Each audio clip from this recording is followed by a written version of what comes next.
بسم اللہ الرحمن الرحیم۔ السلام علیکم ورحمۃ اللہ وبرکاتہ۔ میں ہوں طارق محمود آوان اور آپ دیکھ رہے ہیں میرا YouTube channel speak with T M Awan. ناظرین، آج آپ کے سامنے ایک بریکنگ نیوز کے ساتھ حاضر ہوا ہوں۔ وہ بریکنگ نیوز یہ ہے کہ آج بروز اتوار مورخہ 4 مئی 2025 کو یمن کے حوثیوں نے وہ کر دکھایا جو آج تک کسی نے نہیں کیا۔ یمن کے حوثی باغیوں نے ایک بیلسٹک میزائل داغا جو اسرائیل کے بین گورین ایئرپورٹ کی عمارت کو لگا، جس کے نتیجے میں بہت سا نقصان کی اطلاعات ہیں۔ 6 افراد کے زخمی ہونے اور کچھ کے ہلاک ہونے کی بھی خبریں مل رہی ہیں۔ آپ جانتے ہیں کہ اسرائیل مشرق وسطیٰ میں اس نے کافی دنوں سے عرصے سے ایک جنگ چھیڑی ہوئی ہے اور وہ ظلم کے پہاڑ توڑ رہا ہے ان معصوم شہریوں پر اور فلسطین پر۔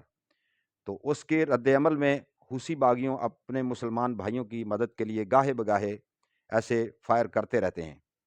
تو آج انہوں نے جتنے بھی پہلے فائر کرتے رہے تو ان کا اسرائیل کا ایک بہترین تھاڈ جو امریکہ نے ان کو اینٹی بیلسٹک میزائل دیا ہوا، دفاعی نظام دیا ہوا ہے جس کے ساتھ آئرن ڈوم ہے، جو ان کے میزائلز کو روک لیتا تھا۔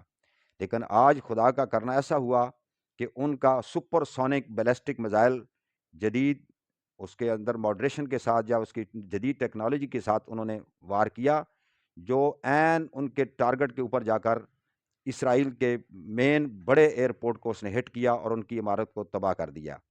ناظرین، اگر آپ سوچتے یا دیکھتے، اگر اس وقت کوئی جہاز یا ایئرپورٹ سے کوئی ایسی پرواز جا رہی ہوتی تو وہ اس کو ہٹ کرتا تو پھر کتنا نقصان، آپ اندازہ نہیں کر سکتے کہ کتنا نقصان ہوتا۔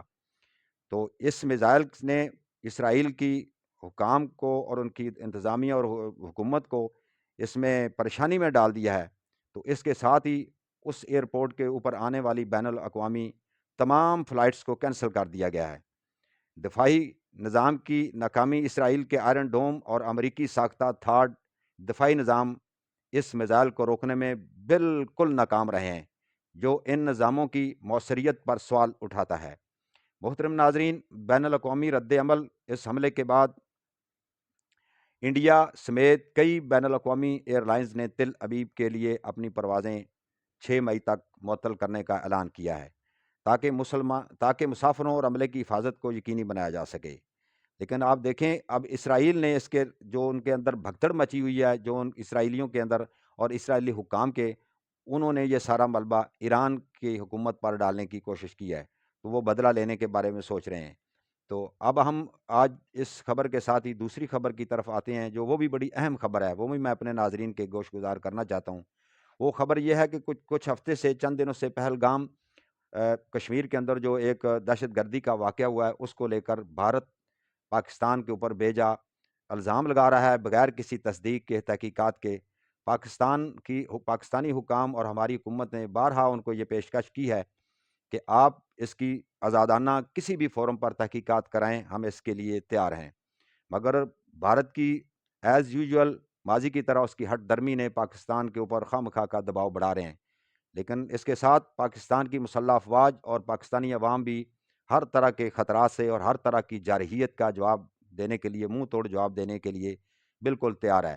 تو آج پہلے اس نے وہ جو عمل کیا کہ سندھ طاس منصوبہ جو تھا، جو معاہدہ تھا، اس کو منسوخ کیا۔ تو آج اطلاعات یہ ہیں، خبر یہ ہے کہ جو ان کا پیچھے سے پنجاب کے جو ایک دریا ہے، جیسے 3 دریا 5 دریا ہیں، تو ان میں سے 2 دریاؤں کا وہ پانی روک سکتے ہیں اس سندھ طاس منصوبے کے تحت، اور 3 دریاؤں کا پانی پاکستان کی طرف آنے کا، یعنی وہ ان پر ان کا حق نہیں ہے، وہ بندش نہیں کر سکتے۔ لیکن آج اطلاعات آئیں، یہ خبر آئی ہے کہ انہوں نے پاکستان کا وہ پانی بھی اپنے ڈیم کے اوپر اس کو بند کر دیا گیا ہے۔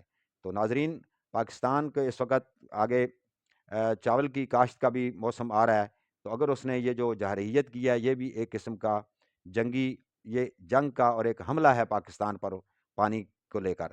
تو یہ 2 خبریں تھیں۔ تو لگتا ہے اس طرح ہے کہ اس وقت مشرق وسطیٰ میں تو جنگ چھڑی ہوئی تھی، پہلے سے حالات خراب چلے آ رہے تھے، تو جو خاص کر مسلم کمیونٹی اور مسلم امہ اس کو فیس کر رہی تھی۔ لیکن ابھی یہ جنگ جنوبی ایشیا میں بھی، بھارت اور پاکستان کے اندر بھی بے حد ٹینشن نظر آ رہی ہے۔ تو ہم دعا کرتے ہیں کہ اللہ تعالیٰ ان کو ہدایت دے اور ظالموں کو نیست و نابود کرے اور مظلوموں کو کامیابی سے ہمکنار کرے۔ تو یہ دو اہم خبریں تھیں، تو میں نے سوچا اپنے ناظرین کے لیے میں آپ کی خدمت میں پیش کروں۔ امید ہے کہ آپ کو میرا یہ ولاگ پسند آیا ہوگا، اور مجھے اینڈ پر میں یہی کہوں گا کہ آپ میرے چینل کو سبسکرائب کریں، لائک کریں، اور میری حوصلہ افزائی کے لیے کمنٹ سیکشن میں اپنی رائے سے مجھے آگاہ کریں۔ والسلام علیکم ورحمۃ اللہ وبرکاتہ۔ جزاکم اللہ خیر۔